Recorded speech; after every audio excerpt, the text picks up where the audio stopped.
Dio dimora dentro di noi o in noi?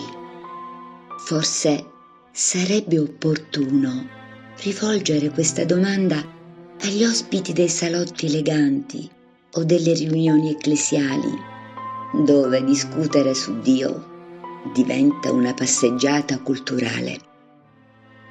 Ho sentito pronunciare questa domanda molte volte e spesso ne sono rimasto perplesso, soprattutto quando è solo la bocca a parlare, non il cuore.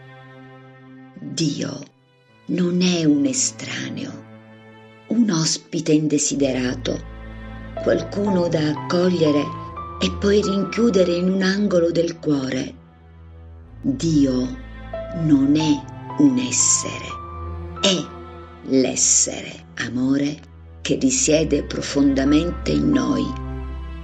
Essere in noi non equivale a essere dentro di noi. Per chi si sente portato a discutere filosoficamente su come Dio risieda in noi, è libero di farlo. Io credo che Dio sia in noi e non dentro di noi, poiché il suo spirito e il nostro spirito sono della stessa sostanza.